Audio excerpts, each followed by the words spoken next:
Finding empowerment, embracing layers, yeah. We get to feel. Hello, F.E.E.L Podcast audience. Melissa Crook here.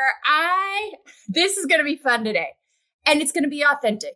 And it's going to be vulnerable. It's going to be all those things because my new friend, who I feel like I've known my whole life, honestly, like Gretchen Schoser is one of those people that you meet that I met. I'm just like, yeah, I feel like we've known each other for 20 years. And it's going to be a treat today, and also going to be a lot of really important things that you need to hear. It's going to be welcoming. It's going to be safe. It's going to be all the things. And Gretchen describes herself as a giver of hope, fun, authentic, loves to laugh, vulnerable, and operates in her integrity. Her nickname is G-Rex. We'll talk about that at some point. She's famous in the podcast world, and we'll get to that. Don't you worry. But welcome, my friend, to the F.E.E.L Podcast. Wow, what an introduction. The same thing goes for me. Like, I feel like I've known you like 100 years. I know. And I'm just super fortunate. Yeah. Well, I feel the same way. So we're going to get right into it. You have a journey that I think so many of us have, but we don't know how to talk about it or what to do with it. And so much of what you do now is providing safe places for people to have these conversations and do this so that they don't end up where you did. My motivation, although different, is much the same. It's like, we don't need to get to this point. We owe it to ourselves and to women and humanity to get this right and get this on course. So we're going to unfold your story through these talking points today. And we're going to start with prioritizing self-care in your life. Talk to me about your journey with that, because it's been a journey. It has been a 2.5-year journey of just taking care of myself. My self-care lately and self-love, thankfully the sun came out and, I'm able to get outside and play in nature, trying to get enough rest, making sure that I keep the drama at bay. Yeah. That to me is a big one. That's something that therapy taught me, is like setting boundaries. Yeah. Lifesavers. If you haven't set them now, work on it. Remembering that I'm number one. That was the first thing that I needed to focus on, is that I need to take care of me, and that everything else can be put on hold, at least even for like a minute, just so I can catch a breath. Yeah. Making sure that I don't have those intrusive thoughts and acting out on them. I mean, occasionally that still happens, but it's, we get some laughter out of that. But also remembering that, I'm still fragile, and that I can make mistakes, and I can still get depressed, but now I have better tools to handle that. Yeah. And I'm thankful. I'm thankful every day. And I also do a lot of writing. I may not go back and read a lot of what I write. Sure. But it gets out of my head and onto a piece of paper, and then I'm okay with it. Yeah. Yeah. It's such a great way. It's such a great release. That's so good. I think, these things that we deal with, going back to the intrusive thoughts, please. I have an anxiety friend that walks life with me, and intrusive thoughts is part of that narrative. And for years, I walked around with these things dancing around in my head, thinking, if people could read my mind, they would think I was effing crazy. Like, what is this? And so for years, I didn't talk about it until I finally did and realized, these things and got to the root of where they came from. I think sometimes we don't think about self-care in a way that taps into those other things, and unloading that and having places to say it out loud. That's a part of our self-care. That's a part of the things we need to do to not carry it by ourselves and privately, not really know what to do with it. Yeah. Like stepping outside and screaming. Yes. Yeah. I can do that. I live on 8.5 acres. Like, my neighbors can't really hear me. I did scare a couple of deer, a couple of weeks ago, but it happens. But taking care of yourself is so vitally important. I don't care if you're a mom. I don't care if you're a CEO. I don't care if you're a sister or an aunt or a caregiver. Yeah. You have to take care of yourself. Have to. Yeah. Because I can tell you exactly what happens when you don't. Yeah. And that's just it. It doesn't lead us anywhere good when we don't. And this goes nicely into, confidently setting boundaries. You said earlier, that's part of your self-care. I'm telling you people right now, if you're not doing it, start figuring out what that looks like for you. So talk to me about your journey with that, because I think you and I both came from backgrounds where boundaries did not exist. Like, we had no, in our own stories in different ways. So talk to me about your journey with that, figuring that out. Well, I'm a true extrovert and an empath. Mm-hmm. And, people used me to drain all the life out of me. Mm-hmm. And I let them do it because I didn't know how to set boundaries at the time. Yeah. So one of the first things my therapist taught me was setting those boundaries. And so now I have what's called a drama box. It's a little fake black drama box. And if it smells like drama, it doesn't get to come in. It's got to meet some criteria. Is this really going to suck the life out of me again? Am I going to benefit from it? Can I actually help them? Yeah. If I can't answer yes or no or hard no to that, it doesn't come in anymore. And, I was 59 and a half when I learned that. I wish that I had learned that in my 40s. Things probably would have turned out a whole lot different for me. And, I was a people pleaser, and now I'm not a people pleaser. The only person I want to please right now is me. Yeah. Probably my wife. But, I want to feel good. And so when I set those boundaries and I really stick to them, it's life-changing. Yeah. But I also lost a lot of friends, right? Mm-hmm. And those were the people that would only come to me when they needed something. Yeah. And I had to put a stop to it because as an empath, I didn't know how to put my shields up. Yeah. I know how to put those shields up now. Yeah. And it'll reflect it right back on them. Listen, you need to go deal with this yourself. Yeah. If there's something I can really help you with, then I will. But I can't take it all on. I just can't. Yeah. And we weren't built to. And that's not what relationships are supposed to be. I think that was such a big lesson for me, is the years of emotional dumping, but yet not doing anything about it. And letting other people do that with me, where now is if that's something you're going to continue to bring up, then you either need to do something about it or stop bringing it up. But to continue hashing it over and over again and wearing out everybody else around you. And I was a participant in that. But I think when you live in these codependent, people-pleasing narratives, you don't understand it. And then when you come out of it and start showing up differently, it can really you find out real quick who is authentically in it for you, is your healthiest self, and who's doesn't want to move that way. And I think it's one of those things that's not all relationships are forever. And it's very important to understand you cannot, I think sometimes when we make changes and we make shifts, we want so badly for other people to know about us so that they can shift with us. They don't always want to shift with us. And it's not our responsibility to force them to shift with us. And so sometimes we got to release those or love them from afar, because we can no longer do that to ourselves, to our health, to our nervous system. Yeah, I think friends are, there's a reason and a season for some friends. Yeah.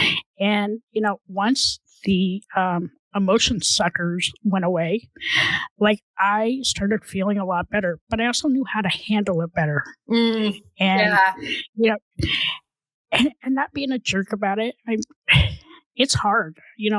I have a ton of friends. Mm-hmm. I was the class clown. I love to play. I always had, a smile on my face, even though on the inside I was like, this is not working. Yeah. But knowing that I had an opportunity to make a change in myself that would actually make me feel better. Yeah. It wasn't easy at first. I I was super uncomfortable. Yeah. But man, after 2.5 years, I'm a pro at it. Yeah. Yeah. I mean, and I think you pointed something out too.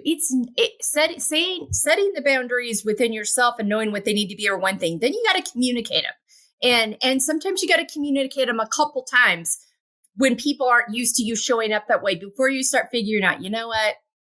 This isn't just you not knowing what to do with this healthier version of me. This is you not honoring my boundary. Because usually after a couple times, we're like, oh my gosh, that's right. You told me that. Please forgive me, whatever. Versus those that just don't want to go there. And, communication is kind and it can also be firm. Like you can be firm and be kind. And so I think it's, but it's tricky. It's tricky. But also necessary. And unfortunately, when you hit the wall so hard, you get to a point where like, this is about my life. This isn't just, I'm not trying to inconvenience anyone. This is about my wellness and my well-being that I've got to do for me. And I hope that you are able to respect that and honor that. Either way, this is the decision I've made and it's how I'm moving forward. That's exactly what I'm doing. And I'm happy. Yeah. My heart's happy. When you start setting those boundaries, it feels like you've taken off a weighted X-ray blanket off your shoulders. You just feel freer. Yeah. Yeah. And you also learn how to put your shields up. Sometimes we need to reflect it back onto that person and not take in all that energy. And it's super helpful. Yeah. Good stuff. Good stuff. All right. This goes nicely into taking care of our emotional health, mental health, physical health, spiritual health, all the pieces of our health. You said something earlier that I think is really important. On the outside, you're hilarious. You are just one of the funniest people I've ever met. You're naturally that way. But that can be, you think about the funny, hilarious people that come to mind over time, whether they're personal relationships or people that are famous. On the inside, they're not doing so well all the time. That exterior, but people assume the exterior they see must be the whole person. So I think then it becomes even more difficult because you build this persona and the impact that has on your emotional health and your mental health as you're carrying that around, and people have a completely different idea of who they think you are versus who you really are. And then the shit hits the fan and you've got to because you can't carry it. We're not designed to carry all that. There will be an overflow of some sort of problematic way, whether it's physically, mentally, emotionally, it's going to show up. And so did it take you hitting the wall to understand the connection of all those pieces? Or did you have an understanding of that before? And it was just just not going to attend to that because I want to make sure I continue to live in this persona that everybody sees me. I had to hit the wall. Yeah. Because I didn't understand what was going on inside my head. My entire life, I had been taught, we don't really talk about that stuff. Yeah. You just carry on, put a smile on your face. And by the time all the shit went down, nobody knew how depressed I was. Absolutely nobody. At the time, my wife and I had been together for 28 years. My coworkers didn't know. My family didn't know. My friends didn't know. On the outside, I looked fine. Yeah. And like you said, I'm funny. I am probably the most irreverent person you'll ever meet. But, laughter is a mechanism for me to kind of deal with all the stuff that was going on. And sure. People would ask me how I was doing, and I'd be like, hey, I'm fine. But in my head, I was like, I just want to be done. I'm done. I was tapped out. Yeah. And it did a real number to me because I didn't understand. I couldn't find my voice for what I was feeling. I had a voice for everything else, sure, but for my feelings, I didn't have a voice because I didn't know how to explain what was going on. I couldn't find my footing, and it was It was super, super scary. I was terrified. Yeah. By the time everything finally, like I hit that bottom, I was terrified. Yeah. And thankfully, there was like a little glimmer that things would change. And that was the turning point. Yeah. Yeah. And I mean, and this is, again, like I said earlier, this is what inspires you and I to do the stuff we do today. Because it's like, it is scary when you hit that wall and you're all of a sudden this life, this persona, this ideal that you've put out to the world, it's not working anymore. And your body is screaming at you to be tended to. And she finally gives you no choice but to tend to her. Yeah. And then it's just like, geez, Louise. And then you start reflecting, for me, I was able to get a good therapist and get into a good holistic practitioner and have people start asking me the questions I needed to be asked and connect point. And also for me, my husband was like, babe, I have watched you walk around with carrying these things all these years. It is time to tend to you. You got to do it. You got to do it. This is not the first conversation he and I had about this over the years. I didn't hide it as well as you, but people, hurt people. And it may not look like the way you think it is, but it's just that realization. And then once you start unpacking, it's like, because when you grow up, you grew up in the generation that we did, you feelings were not talked about. They were brushed under the rug, dry it up, no tears here. What are you crying about? I mean, there was just no lessons. There were no examples telling us what to do with all of this stuff. So it's like, okay, so you decided to become part of the solution. And for me, you show up unapologetically for yourself and other women, people, humans so well. But one of the classic ways you do it, I think the greatest examples is your podcast work and the conversations you knew started needing to happen. Shit That Goes On in Our Heads is one of the most popular indie podcasts that are out there. It is blown the roof off of probably anything that you and your host, Dirty Skittles, the best nickname ever, honestly. And I could have that nickname too, because I would totally eat Skittles off the ground if it were within the 10-second rule or anything else. But that's a story for another day. But you guys knew, and the reception was immediate. Like people connected with it.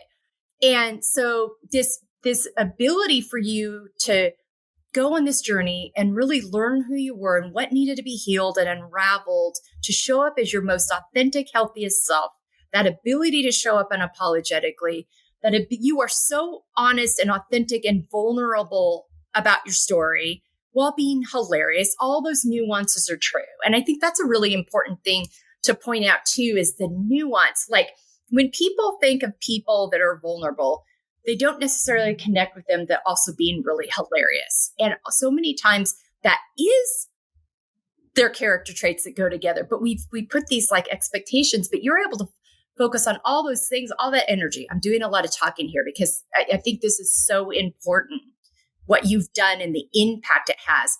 How has that been for you? And talk about that realization of like, this is how I can take this really, really shitty thing that I've been through and give it light and get these conversations going, because we don't have to go down this road. Yeah, it's a wild story and a wild journey. So like my two healers for me were sharing my story. Mm-hmm. So the day after all the shit went down, I posted out on the social media what was going on. Mm-hmm. And people were floored. They were terrified. But I had about 200 people reach out to me and say thank you, because now they didn't feel so terrified and alone in their own journey. Yeah. So sharing my story was super helpful for me. And then laughter. So, Dirty Skittles and I, during the time, we would call each other every day before work and laugh for hours. And it helps set the trajectory of the day, because when you laugh, it releases that cortisol and gives you some endorphins. And so every time something bad would come up during the day, we would like reflect back on that conversation and start laughing again. Yeah. And so it was during one of those conversations, she's like, hey, we should do a podcast. And we released that podcast on Valentine's Day in honor of my mom, because I had buried my mom in 1997. And I wanted to change the trajectory of the day, because like I'm still going through my healing journey, still super messed up. But I felt better sharing my story. And I thought other people would feel better sharing their story, because it's one thing to talk into a mic versus talk to somebody face to face. Yeah. And once we open up the mic to our guests, these are people that hadn't shared their story with anybody, right? They hadn't shared their truths. And they would come back to us and tell us how cathartic it was for them to share that, and felt like they had had a blanket like ripped off their shoulders, and they just felt lighter. And, every time we share our stories, we unlock somebody else's prison, because in today's day and age, a lot of those resources that people had been using for years and years and years are being taken away. Yes. And so what happens with our guests is that they have other tips and tricks or resources that they've used that are still widely available. And so it gives our listeners, the ability to go out and research these other things that could probably help them. Yeah. Or give them some tricks on, hey, maybe if I tried this, it won't be so bad the next time. And, the joke was on us. We thought, we're going to do 3 episodes and like call it a day. Haha. But, we intertwine, like with our conversations, we throw in laughter. We talk about some really hard subjects, but you know what? You can always laugh, right? Hindsight is 20/20. I just in like writing my own book, I wrote a couple of stories in there. They weren't funny at the time. They're funny now. Yeah. But, when you reflect on stuff like that, it makes it not so hard. Yeah. And we're just, trying to heal the world like one conversation at a time. And the fact that y'all listen to us, I get a little anxiety still. So. But I think when you start doing something and you just don't know where it's going to go, and then you get the feedback that it's helpful, or somebody says, and I aspire to be where you guys are. It's amazing what you've done, and so incredible, and so great that so many people are getting access to that. But also those times when people share their stories and you are either recording it or after the recording and then reveal, gosh, I've never shared that before. I've never said that before. It's like, all right, well, we're creating a safe enough, comfortable enough space here that they felt like they could do that. That's why I'm doing that today. If one person listens or nobody listens, I just help that person, share their story. So whether you've got, whatever it is. So just remember, that piece is so like, wow, you just never know the impact. And not to mention the people you get to meet in the process. You and I would never meet if we hadn't decided to take these things and take these journeys and bring other people into the conversations to talk about theirs and offer resources and support. We were middle-aged and, beyond, like never, ever in our wildest imagination. So also the people that we meet through this is astounding. It is. And, for me, like if you asked me 5 years ago if this was in the wheelhouse, it wasn't. But neither was a massive mental health breakdown. Yeah. And, am I sorry that any of that happened? No, because I wouldn't be where I am today. I get to share my truth. I get to talk to people. I get to reflect. I get to learn. Yeah. And, one of the things that like still hits me today is early on, we had somebody reach out to us and said that because of the episode that they heard, they actually called 988 to get the help that they needed. Yeah. They lived in, rural America, just like I do. And that made me feel better that like our message is getting out. And here's the great thing about podcasts. There's no geographic boundary. Yeah. And, people can be listening to our episode and they could be in Zimbabwe. Mm-hmm. They could be in Hong Kong. They could, there's mental health problems all over the world. Yeah. It doesn't just happen here in the U.S. And, I'm fortunate, super, super fortunate I get to do this, after finding my own voice. Mm-hmm. For 2 years, I didn't go out on any other podcasts except for my own. And over the last couple of months, I've been really doing interviews and sharing my story and sharing my hope. And it's fulfilling. Yeah. It makes my heart happy. Yeah. Well, and it's powerful and it's important. And thank you for being a voice in that. It's such an unapologetic way. I keep saying that, but it really is. This is how we support each other unapologetically. This is what it looks like to lift each other up and make sure others know that we exist, that we've got resources, that we want to help. And we come in and we do it together and we participate in this together because more is better, because so many people need these resources. And so the more of us that can be active and involved in this, is just, I love it so much. And it's so important. Thank you so much for that. And this goes nicely into coming back to your why and your values in what you do. This is succinctly tied to that. So talk to me about that realization of how your why and your values were, this is the next step. This is so aligned with what we need to do. It really ties back to that night. And if you want, I can talk a little bit about what happened. Whatever feels best for you. So on Christmas Day 2022, I ended up having to call 988. I was about to attempt suicide. I had a bottle of pills ready. They were open in my hand. And there was a glimmer of hope that things were going to get better. Mm-hmm. And I had remembered a couple months before that I had seen the number for 988 and what it was. And it's a crisis and suicide hotline. The woman on the other end of the line was the most compassionate person I've ever spoken to. And she gave voice to what was going on inside my head. Once again, the shit that goes on in our heads. Exactly. Because I did not understand it. Yeah. And so my purpose and my why is I don't want people to feel so terrified and alone in their own journey as I felt in mine, because I couldn't give voice to what was going on inside my head. Yeah. I couldn't find my footing. Mm-hmm. I was still walking around every day with a big ass smile on my face, everything's okay. I was still laughing. But when I was, doing my writing and looking back, I was also super withdrawn. And it kind of checked out. But nobody else realized it. But I started to realize it when I was doing my research on myself. And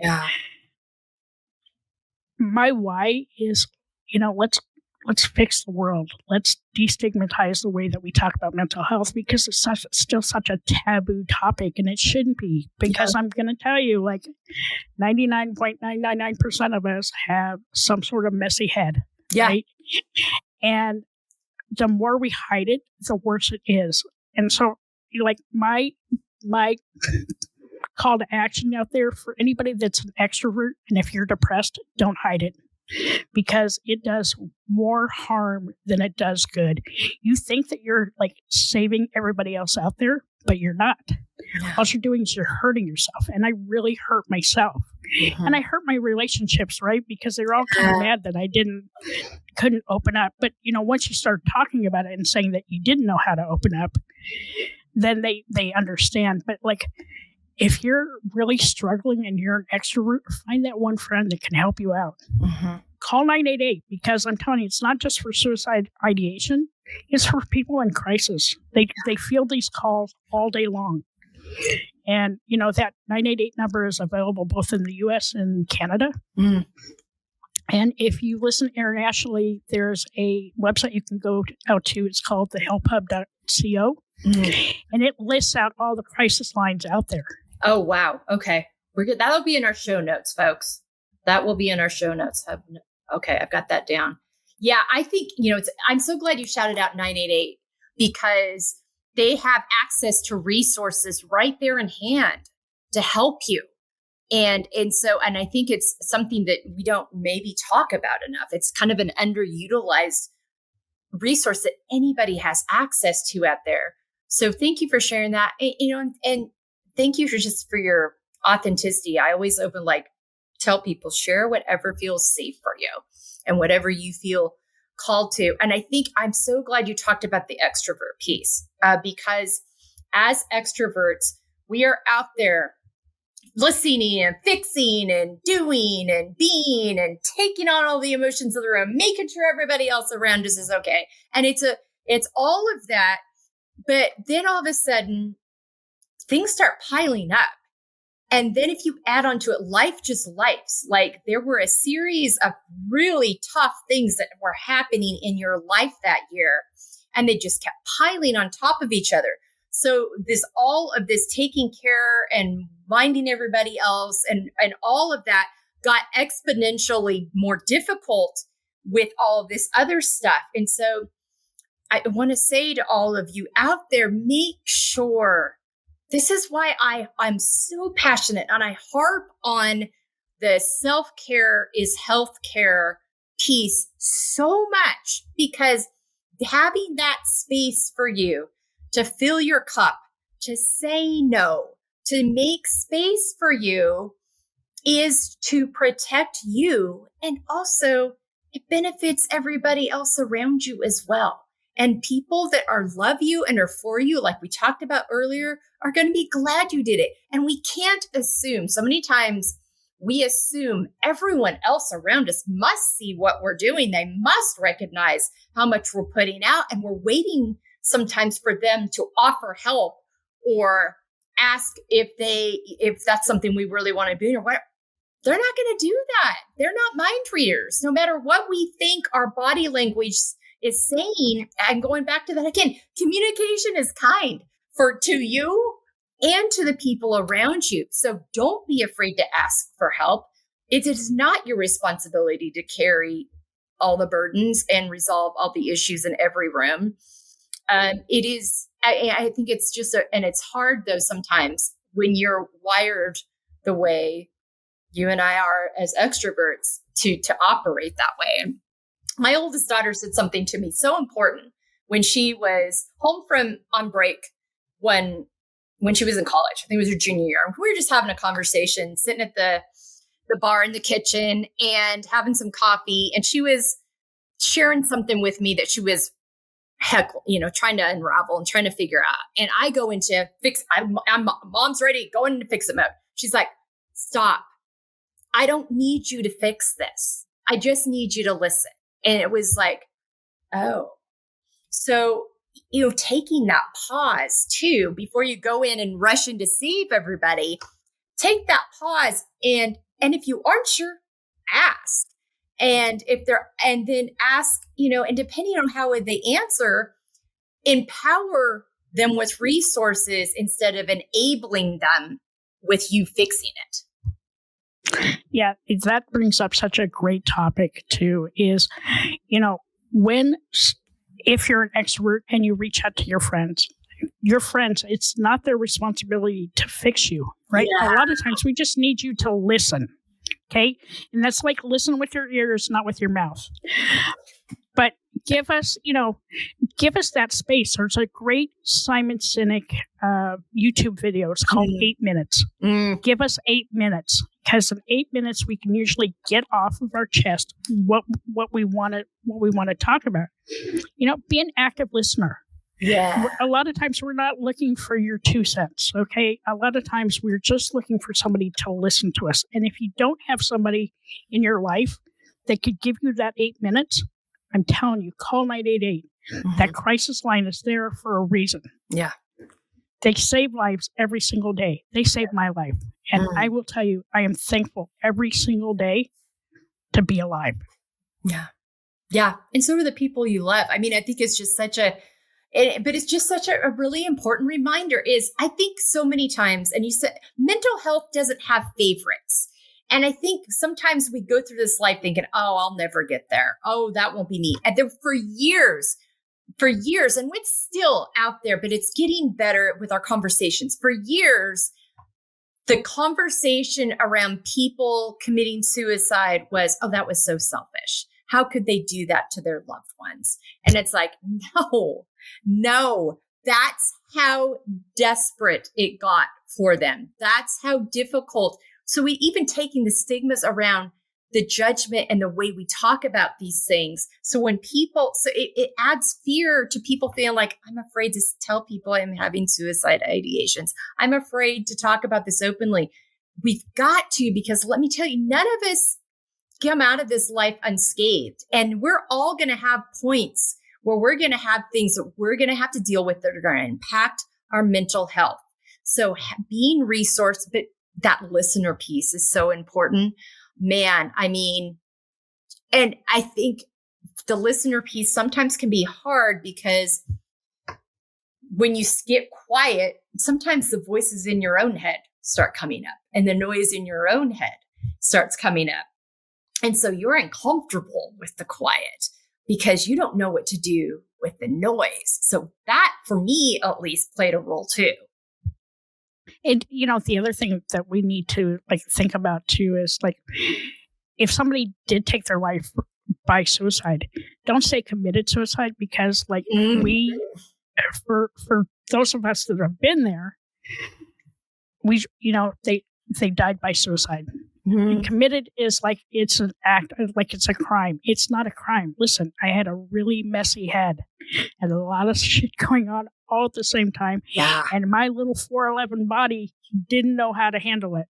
There was absolutely no room for it to go anyplace. So when somebody comes to you and they do have suicide ideations, or they just need you to listen, and you say you will be there for them day or night, you better make sure you're there day or night. Okay? Don't make a promise that you can't keep, because that's even more hurtful than you giving me your advice, right? Or your 2 cents. If you say you're gonna be there. Number 2, just listen. Yeah. Listen with an open heart.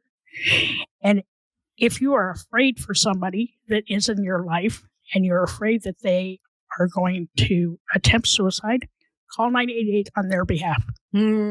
Because that number's there to help you with that conversation also, right? Yeah. Because, for me, I hit rock bottom, and it didn't have anything to do with drugs or alcohol or anything. Yeah. I was mentally not good. I was not in a good place. Yeah.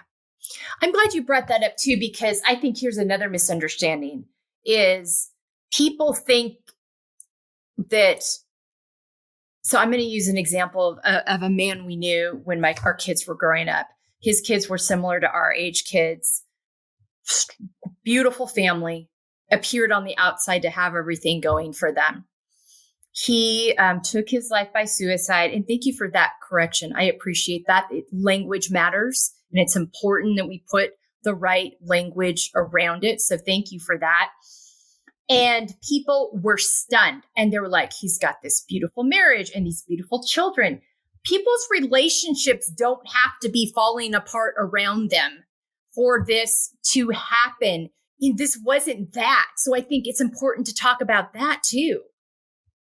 Yeah, she just had no idea. And what was sad about it is, and I'm mad at myself because I couldn't find the words to explain to her what was going on. Mm-hmm. She was really upset for a good couple of months. But then once she understood, because my therapist gave me words to use, because I didn't have the words because I'd never felt like that before.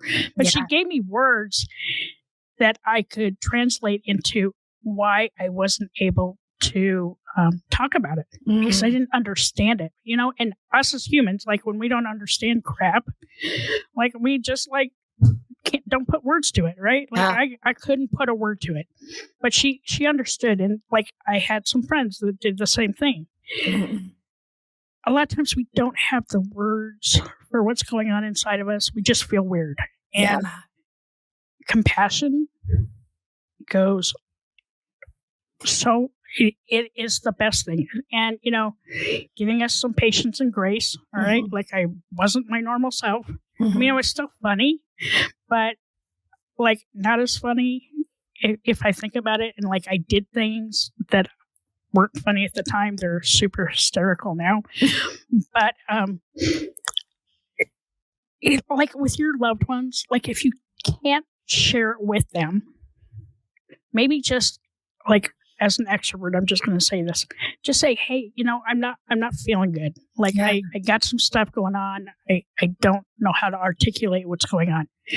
They're going to do one of two things. They're going to be like, hey, let's sit down and talk about it. Like you just tell me what's going on in your head to just get it out. Or two, they may shut down because they're not equipped to handle that conversation. And if you get the latter of the two, I'll go back to my therapist. Like therapy is amazing. Try and get a therapist. If you don't have the resources for that, I'm going to go back to 988. Yeah. They're there. They have resources that can help kind of make sense of what's going on and maybe help you come up with some words to describe how you're feeling so that you can talk to those people that you're with, your coworkers, your companion, your partner, your wife, your husband, your kids, anybody. But, it all has to come from a place of kindness, okay?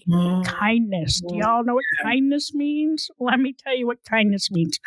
Kindness means don't be a jerk, okay?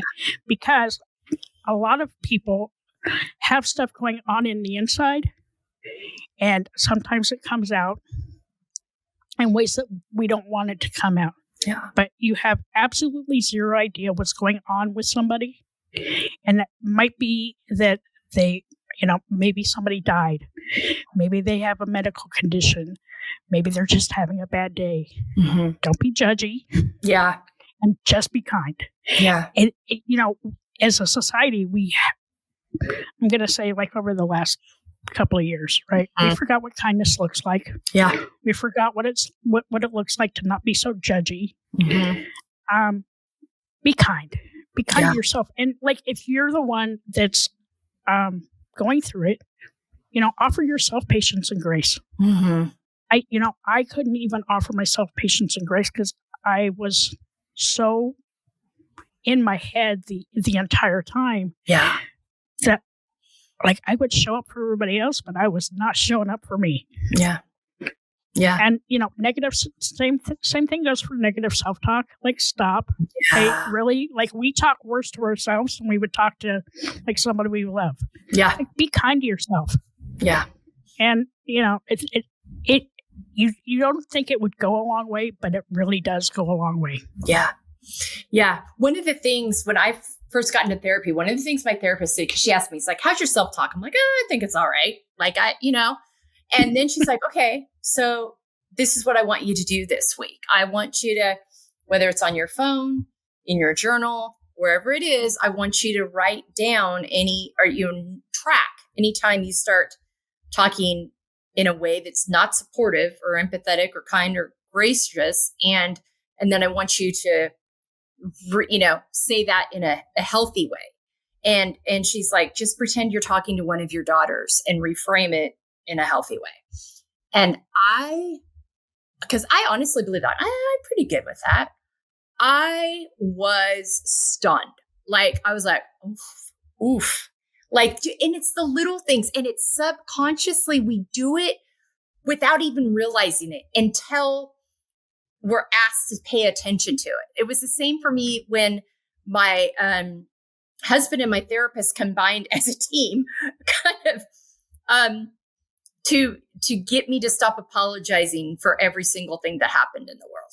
And it was, again, one of those things. I was more aware of that one. I didn't think it was as bad as it was, but it was those just stopping for a moment and start tracking and it's like, you will not believe the difference it makes when you stop apologizing for the person who across the street fell on the ground and you're convinced it's because they were looking at you and they tripped. I mean, you just find the most audacious, ridiculous things to apologize for because you're so conditioned to it. And then also self-talk. Oh, that was really stupid. No, It was just a mistake. It wasn't really, you're not stupid, or even how you frame it, like something that I have learned to do so that we aren't identifying with these different things that are going on. It's like, instead of saying, oh, my anxiety, it's not my anxiety. The anxiety that I'm feeling, the anxiety that I deal with, the anxiety diagnosis that's part of my character traits, but doesn't define who I am. Even saying that in a different way is really helpful. So don't underestimate the number you're doing on yourself with the self-talk.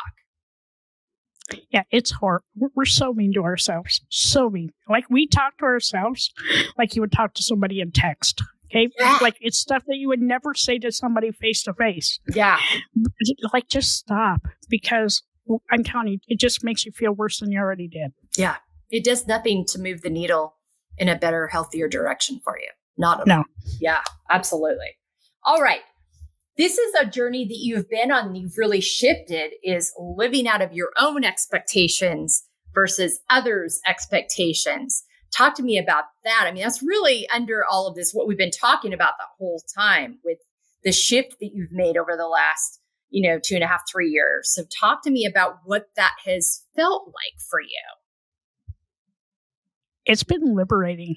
Mm-hmm. It really has. Like, for me, at the beginning of the year in January, I quit my job of living, breathing corporate America for 45 years. And I opened up my own company.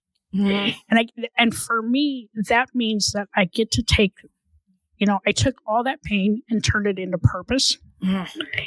And I get to work with people that, know me, number one, by reputation. Mm-hmm. That's one thing. Don't ever burn bridges, because you never know when you're going to need to cross over them again. Mm-hmm. And I get to live my truth. Mm. I get to live and do the things that I want to do and not what everybody else wants me to do. And once I hit 60, and I'll be 62 I turned 62 in July. Mm. Like, I quit giving a crap about a lot of things. Yeah. Okay? And, like shedding away, I get to follow things that make the world better. Mm. I get to, lead with my authentic self and show up the way that I want to show up. I get to laugh a little bit more now. I feel lighter. Mm-hmm. Like, not in my brain so much, because, lately with anxiety, it's kind of like squirrels on crack. Like, I can't wrangle everybody together. So, but, I get to help change the world and change how we talk about mental health, and take it into companies and make them really think about it. Yeah. Because a lot of times companies don't think about the mental health aspect of their employees. I mean, they try. Yeah. I'm gonna give credit to about 40% of the companies out there that are really trying. The other 60% need a lot of work. Yeah. And I get to take that experience that I've had in 45 years and, like, my own lived experiences, and help people realize that they can do things better. And for me, I love doing that. And, with the podcast, I get to talk to people, being an extrovert, and I live in upstate New York in a really tiny farming community. I don't see a lot of people. So doing the podcast, gets that extroverted part of me out, where I can, engage with people. And I've gone about, with people I've worked with over the years, I now set up Zoom meetings so I can just talk to them. Mm-hmm. With me, like, when COVID came around, I am telling you, that was prison for extroverts. It was truly prison. Okay, like, you couldn't talk to anybody, you couldn't hug anybody, you couldn't go outside, you were on a mask, like, you could have resting bitch face and nobody would ever know because you had a mask on. But, now I don't have resting bitch face anymore. And I get to, like I said, I get to live my truth. I get to pursue the things that really make me happy. Yeah. And I have so much amazing support from everyone in my life, like my family, my friends, my wife, not my coworkers anymore because I don't have any coworkers because it's me. Yeah. But like my customers and, everybody that we interview on the podcast, because now I have all these friends that I never thought I would have. Yeah. And what it took was a really horrible mental health suicide attempt to get me here. Mm. And I'm so grateful for everything I have in my life. I wake up every morning and I watch 20 minutes of a funny video just to start my day, because that's really how everybody should start the day. That's a great idea. Don't scroll to start your day. Start laughing. No, start with laughter. And then after that, like, I speak what I'm grateful for that day. And like I said, I am grateful every single day to be alive and to be able to share my gift and give people there is hope. Yeah. Like I didn't think that there was, but it took 2.5 years of some really hard work and a lot of tears and a lot of still trying to get that negative self-talk out of my head. But I found that I'm kinder to people now. I mean, I was kind before, but I'm kinder now.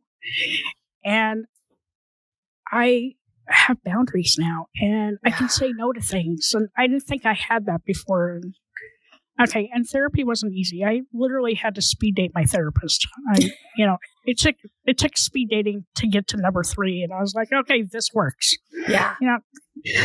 And just making sure you're taking care of yourself, because the world needs us. Yeah, more than ever right now. More than ever. And when you have that intrusive, negative self-talk crap going on in your head, remember that you're needed, you're wanted, you're loved.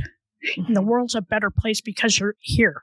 Yeah. And that's something that I repeat to myself every day. That, I'm a productive member of society. All of us women are.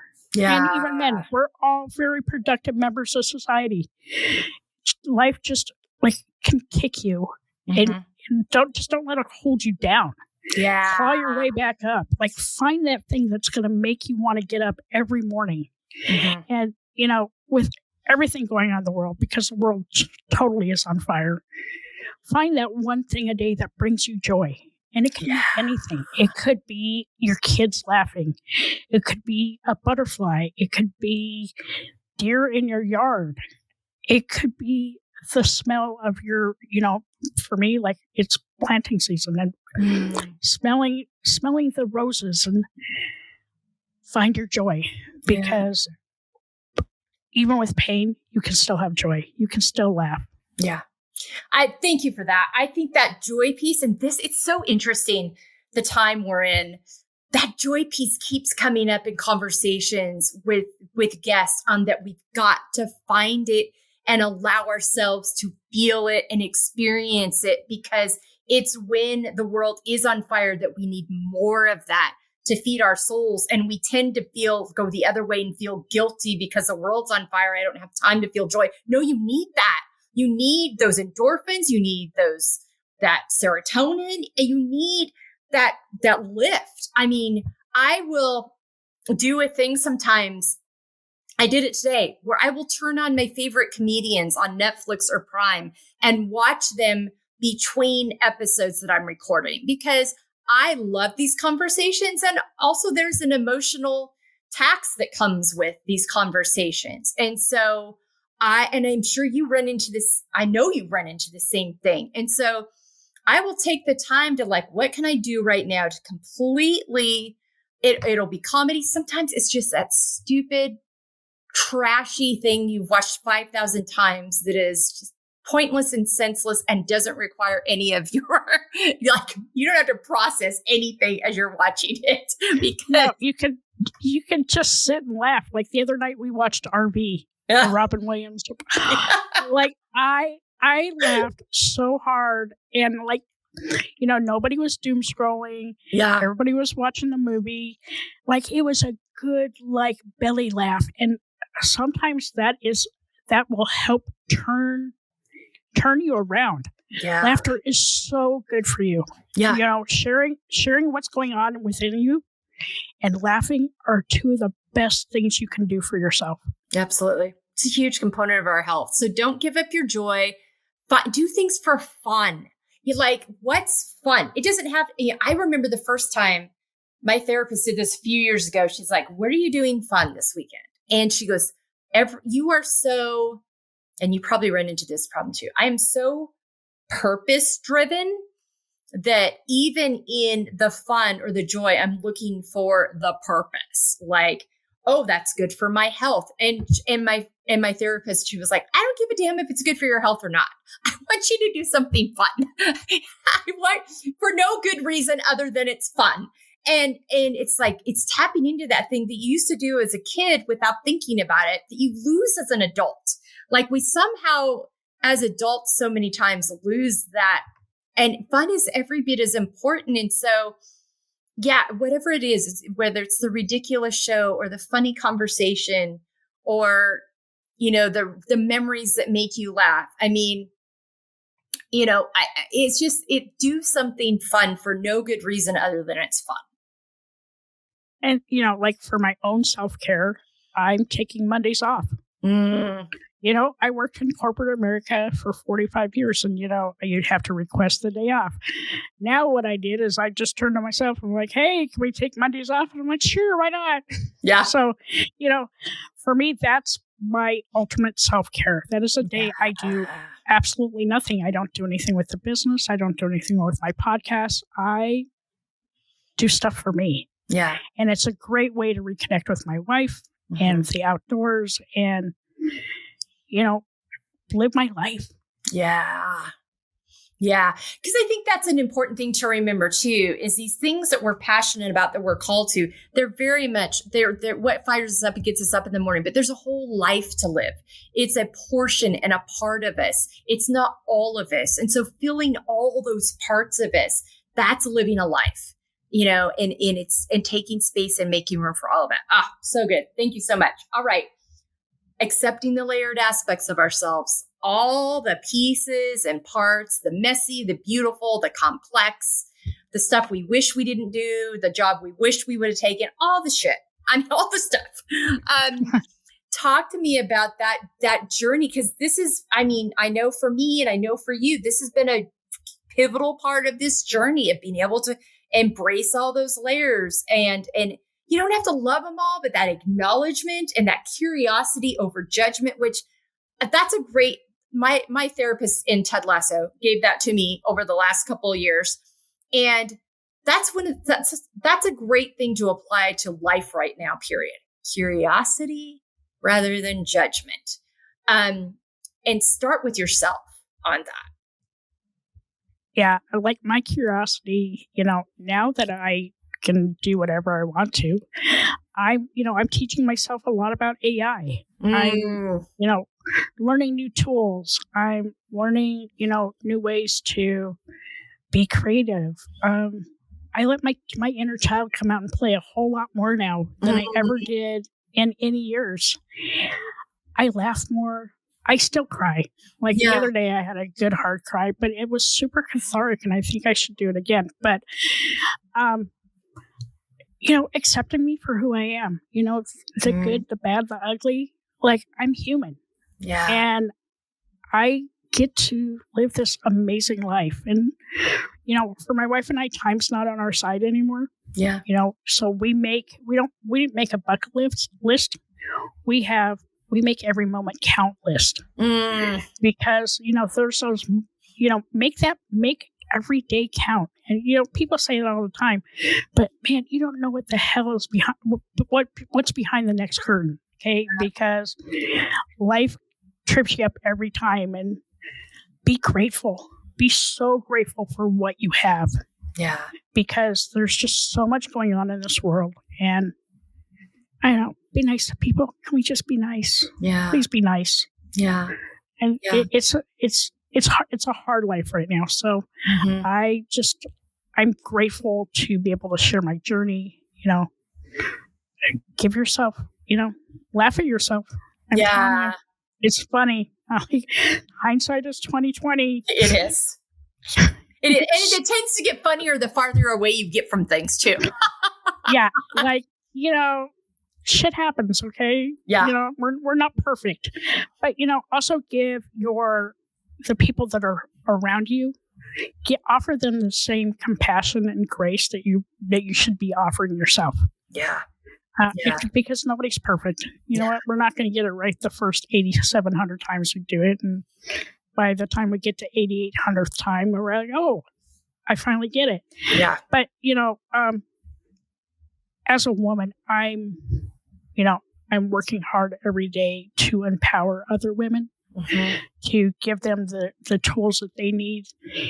One thing that I figured out is, the older we get, we need to mentor down. Yeah. Because I really would rather not have people follow in my footsteps for all the bad stuff I did. Yeah, they're great teaching lessons, teaching moments, but, if I had taken better care of my mental health in my 20s and 30s, maybe by the time I hit 59 and a half, I wouldn't be attempting suicide. Yeah. Yeah, absolutely. I mean, I think that really goes again and speaks into why we both do. We want people to know and have the resources in hand before they get to a crisis point where they absolutely have to have it. Just be operating in this way now. I talked about earlier, have these frameworks to keep you on the tracks, because life will knock you off the tracks and you're going to have to get back on. You're going to have to get up off the mat. But if you've got the framework to follow and help you do that, then it won't take you out. And I think that's, and it doesn't have to take you out. And amen. Yeah, absolutely. Amen. Absolutely. All right. In Living Out F.E.E.L, finding empowerment, embracing layers, which is the acronym that has become a core component of what I feel so passionate about. Talk to me about how that's impacted. You're living that out. You have found that and you're living it fully. Talk to me about how it's impacted your relationship with yourself, which we've fed into a little bit already, as well as your relationship with other people, because you said something so important. And I think it's so important to remember this.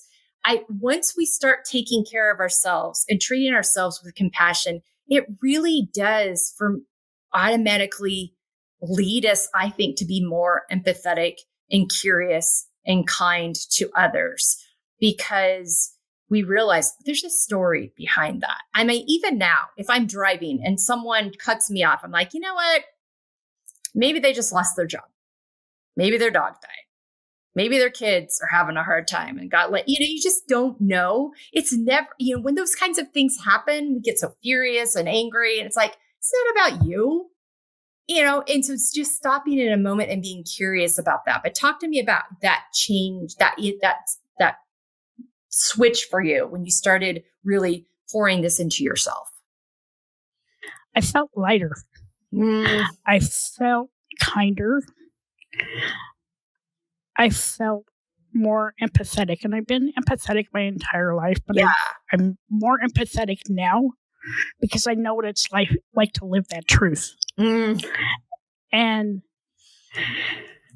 just understanding, the human nature, understanding how kind of people tick and be able to read those signs a little bit better, not just in other people, but learning to read those signs in me. Like if I'm getting like a little anxious, okay, maybe I just need to take a little breath. Remembering that I have an inside voice and an outside voice, and making sure that the outside voice doesn't come out when I should be using my inside voice. Doesn't happen all the time. And that's a hard lesson to learn, because if you're like extroverted and funny like me, like sometimes that thing that you want to say, you probably shouldn't say.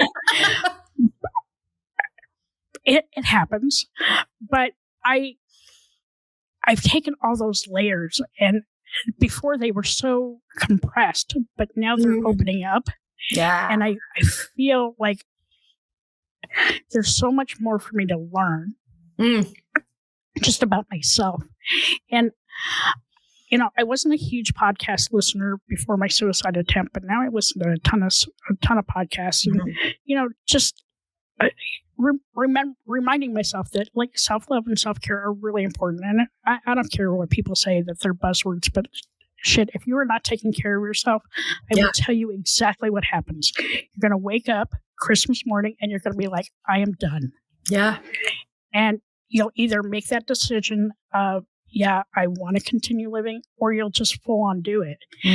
And so, part of the feel for me was coming out of that hindsight is 20/20, and looking at the things I could have done better.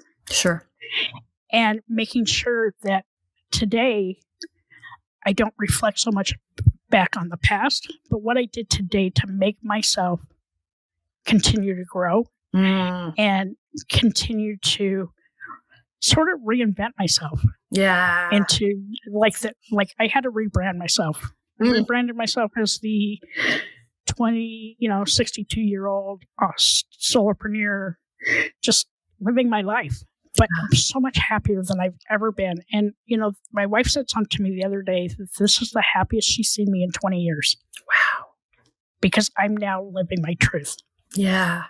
Wow.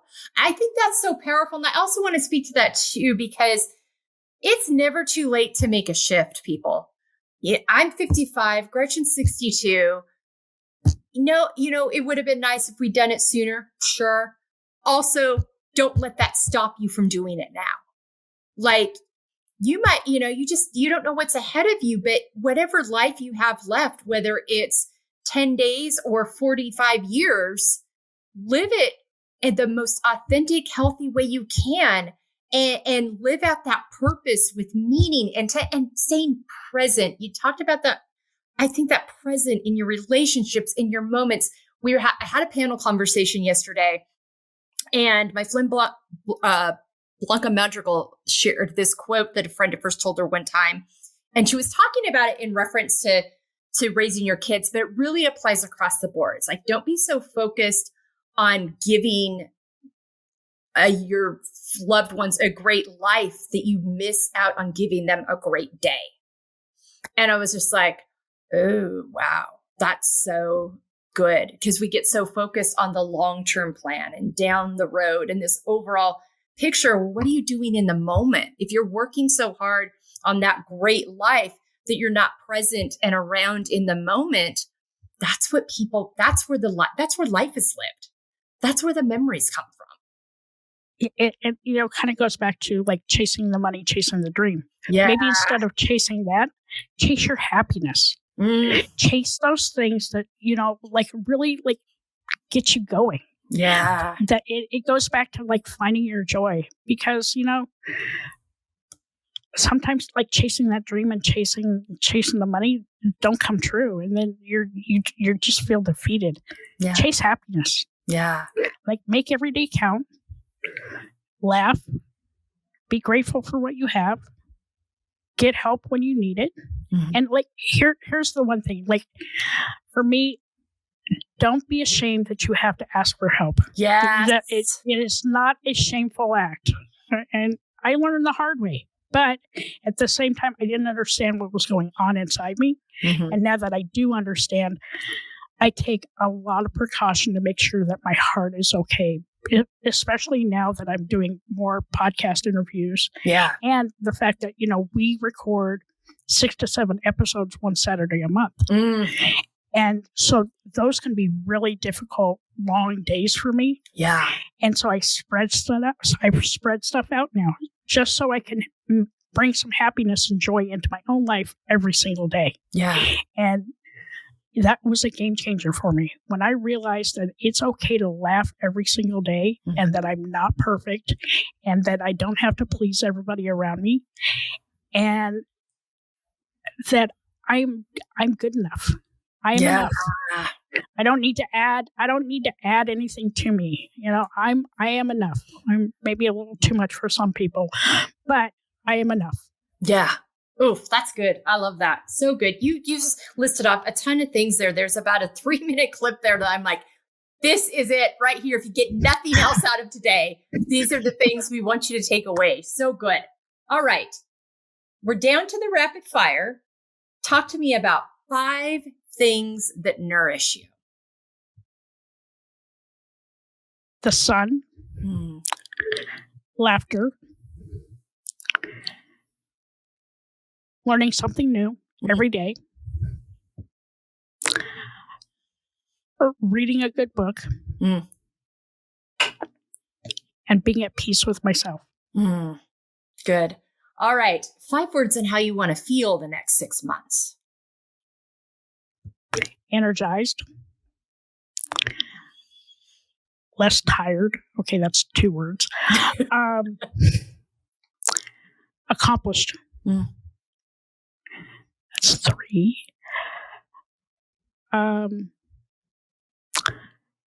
3. Loved. Mm. And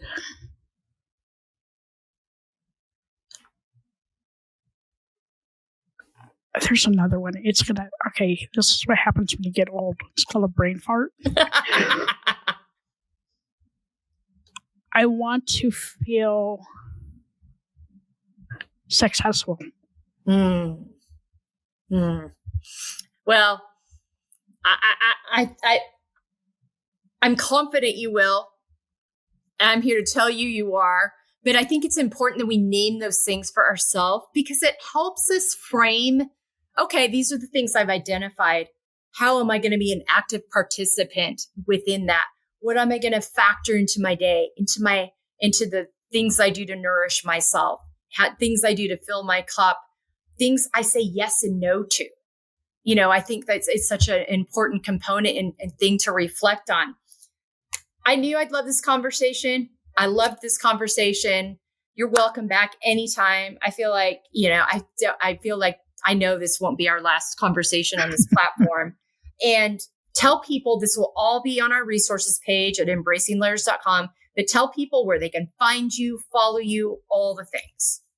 All right. There's 2 places. If you want to learn more about my company, you can go out to shosersolutions.com. All my socials are out there. And if you want to learn more about the podcast, just go out to goesonourheads.net. All our episodes are out there. All our socials. We are on every single platform out there. You can find me on Instagram. I'm out there a lot. We're also, I'm very active on LinkedIn. Mm-hmm. Yes, all the things.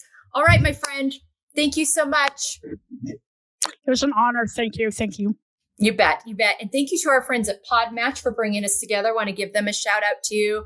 Check out Gretchen's resources. Follow her. Check out this podcast. I'm telling you, I mean, they're having those conversations and I'm always so impressed and excited and motivated by women who take this hard stuff that life throws at it and is like, you know what?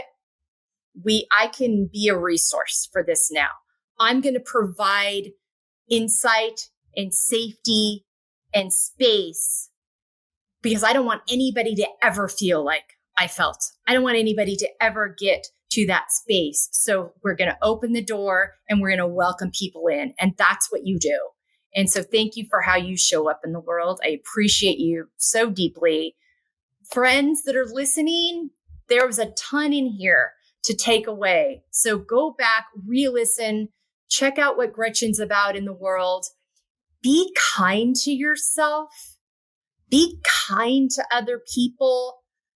When you're in the grocery store line, you just never know what your interaction is going to do for someone. We just don't ever know what's going on in people's stories. It's a wild time out there. Let's try to see the best in others instead of jumping to the worst, and just know they have a story, even if it's a story that's in direct conflict with how we see the world. They have a story that's informed how they show up. And so being kind is going to get you a lot farther than not being kind. And I think that's something so important to remember. Like, we get so fixated right now about convincing other people we're right in this whole right, wrong thing. It's like we completely miss that, you know what? Badgering somebody and beating them over the head with this thing you're convinced you're right about is not invitational. It is not kind. And it's no way to create a dialogue and just be curious, be a learner. And these are things I work on every day. Let me tell you, I can be as judgy McJudgy as anybody out there. And so I have to constantly tell myself on repeat, get curious, get curious, get curious, because I have not arrived in this place. That is not why I'm saying it. But I know when you do get curious, I've seen the power in it, in my own story and in others. And that's what you do. So thank you. So everyone listening, thanks so much for being with us today. Go to that resources page at embracinglayers.com. Let us know what you think about this episode. Comment on what you want to hear from us. Share Gretchen's episode, podcast with people. People need these conversations right now. We need safe places to land. Take good care, and we'll see you next time here on the F.E.E.L Podcast.